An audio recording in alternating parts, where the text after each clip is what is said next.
Bueno, otro aspecto importante en el camino para descubrir cómo están formada la materia por átomos y cómo está formados ese átomo, cómo están distribuidos los electrones dentro del átomo y cómo es la relación de esos electrones en los distintos niveles de energía del átomo, son los espectros atómicos.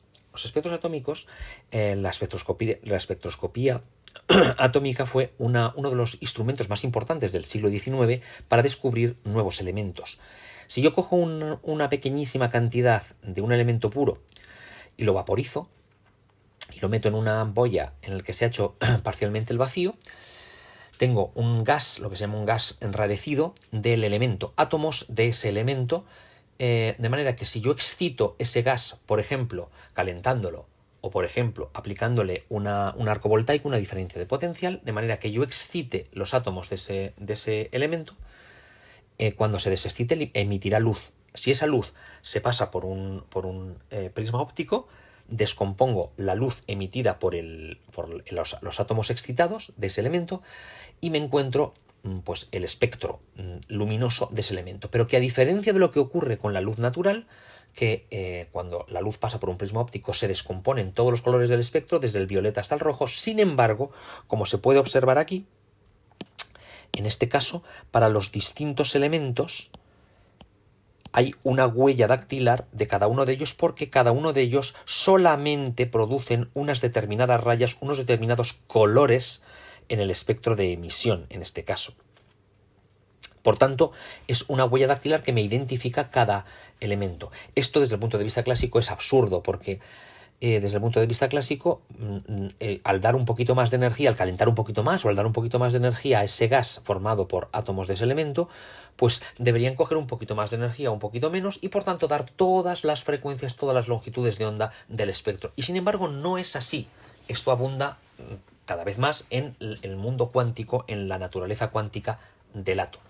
Pues en 1888, un investigador, Johannes Rydberg, estableció para el átomo de hidrógeno, para el espectro del átomo de hidrógeno, una ecuación que simplemente lo que estableciera matemáticamente la relación que había entre esas rayas del espectro del átomo de hidrógeno, pero no tenía ninguna base en la teoría clásica, evidentemente. Pero se ajustaba perfectamente para prever dónde se encontrarían las rayas del átomo del espectro de emisión del átomo de hidrógeno.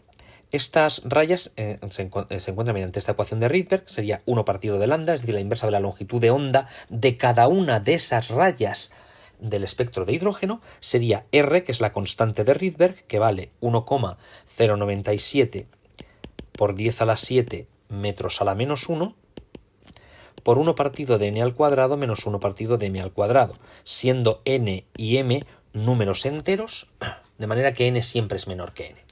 Si nosotros damos valores a estos parámetros n y m, encontramos las distintas zonas, las distintas series espectrales para el átomo de hidrógeno,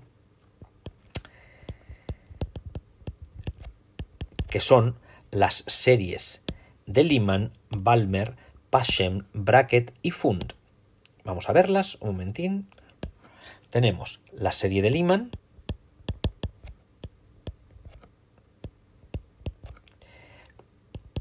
cuando n vale 1, m puede tomar los valores, como m tiene que ser mayor que n, 2, 3, 4, etc. Bueno, pues estas rayas del espectro salen en la zona ultravioleta del espectro. Nosotros no podemos verlas, pero con los aparatos adecuados se puede observar esas rayas del espectro de la serie de Lyman del átomo de hidrógeno en la zona ultravioleta. La segunda serie sería la serie de Balmer, que se establece cuando n vale 2, si damos valores a n 2, m puede valer, pues obviamente de 3 en adelante. Bueno, pues esta serie de Balmer sí sale en la zona visible y hay una serie de rayas, pues unas rayas azulitas, unas rojas, pero unas pocas, 3 o 4 y nada más que esas. No aparecen el resto de los colores. Cuando n vale 3, tenemos la serie de Paschen,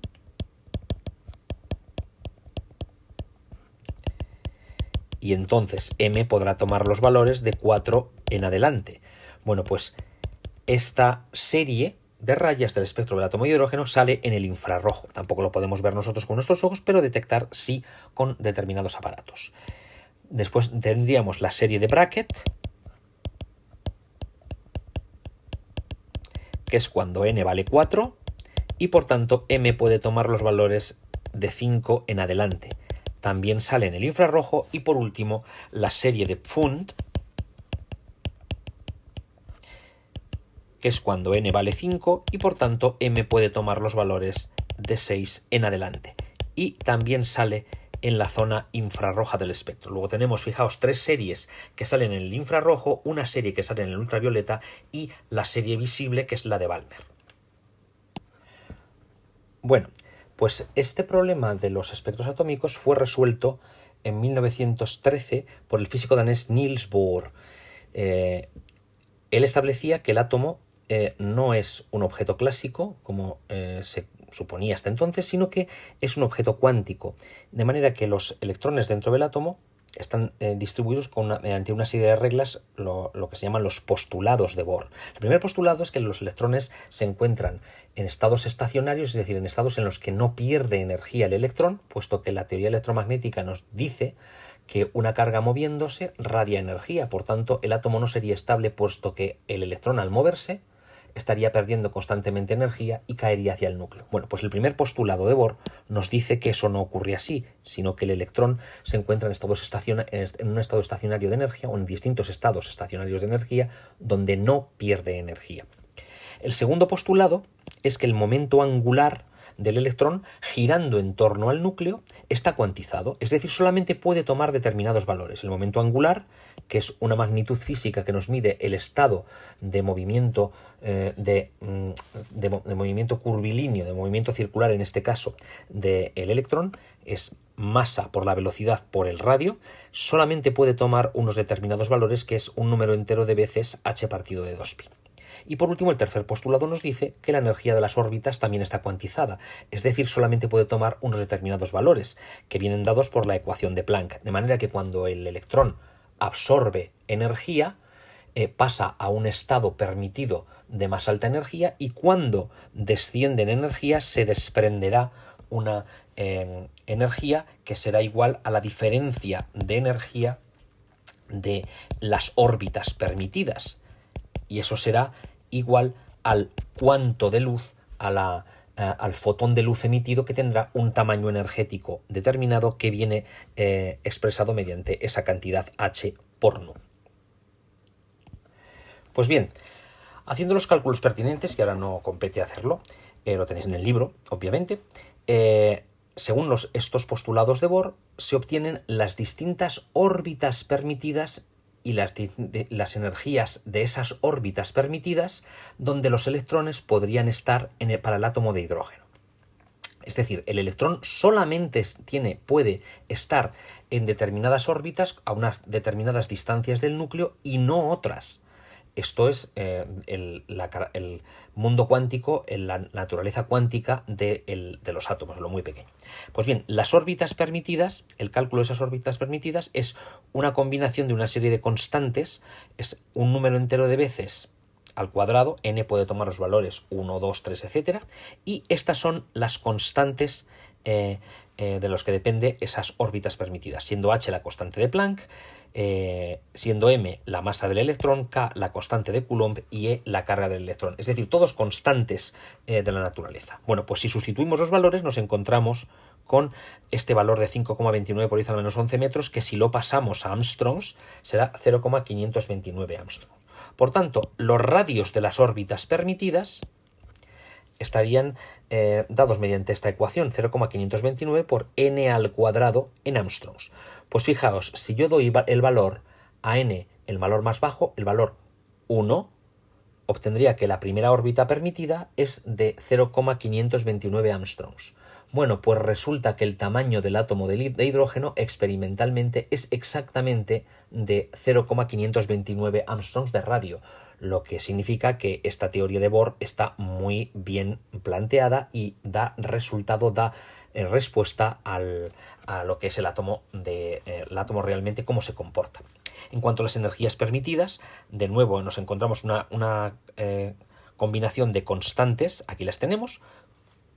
Si sustituimos sus valores y calculamos, nos daría 2,17 por 10 a la menos 18 julios, que pasados a electronvoltios serían 13,56 electronvoltios. Es decir, las energías de esas órbitas permitidas tendrían este valor, menos 13,6 partido por n al cuadrado en electronvoltios. Pues si yo doy el valor a n1, encuentro que la energía de la primera órbita permitida para el átomo de hidrógeno es de 13,6 electronvoltios, de menos 13,6 electronvoltios. Exactamente el potencial de ionización del átomo de hidrógeno, es decir, la energía mínima necesaria para arrancar el electrón, el único electrón que tiene el hidrógeno en su estado fundamental, en su órbita estable, es exactamente de 13,6 electronvoltios. Fijaos que esto es realmente increíble, que a partir de consideraciones teóricas Bohr consiguiese clavar lo que es el átomo de hidrógeno. Pues bien, la ecuación de Bohr de las órbitas y de las energías permitidas explica perfectamente los espectros atómicos, porque en realidad, ¿en qué consiste los espectros atómicos? A que el electrón que se encuentra en una órbita permitida, al aceptar energía, pasa a otra órbita permitida. Cuando el electrón se desexcita, pasaría de una órbita permitida de energía mayor a una órbita permitida de energía menor. Esa diferencia de energía entre la órbita permitida de energía mayor y la órbita permitida de energía menor se puede expresar de esta manera, siendo n inicial al cuadrado y n final al cuadrado los valores correspondientes a esas órbitas permitidas. N sub 0 puede ser 1 y por tanto n sub f podrá ser o 2 o 3 o 4 o 5, la que sea. Bueno, pues fijaos, esa diferencia de energía, recordad que el tercer postulado de Bohr nos decía que esto sería igual a la energía del fotón emitido cuando el electrón pasa de una órbita permitida a otra. Fijaos que ese fotón será h-nu, es decir, h por c partido de lambda. Si nos sustituimos en esta ecuación esto que acabamos de decir, y yo paso las constantes h y c a la derecha, esta sería la constante.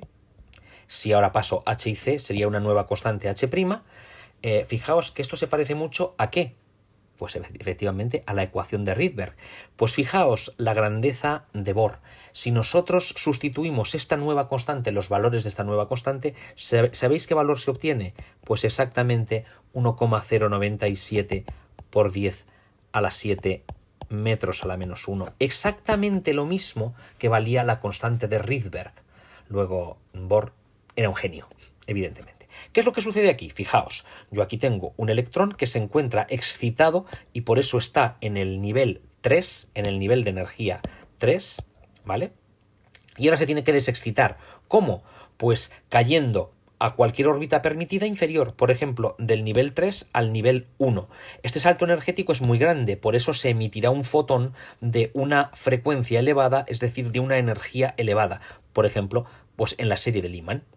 En el ultravioleta, pero también podría desexcitarse de otra manera, por ejemplo cayendo desde el nivel 3 al nivel 2 y por tanto emitiría un fotón de un tamaño energético menor y por ejemplo saldría en el espectro visible, y después cayendo desde el nivel 2 al nivel 1 y este salto energético es muy grande y por tanto emitirá otro fotón que se encuentra en una de las series espectrales que hemos visto. De esta manera se explican perfectamente todos los saltos posibles permitidos para el electrón en los distintos niveles permitidos de energía, órbitas permitidas dentro del átomo de hidrógeno. Y de esos saltos, y solamente de esos saltos permitidos, nos encontraremos con las distintas rayas del espectro.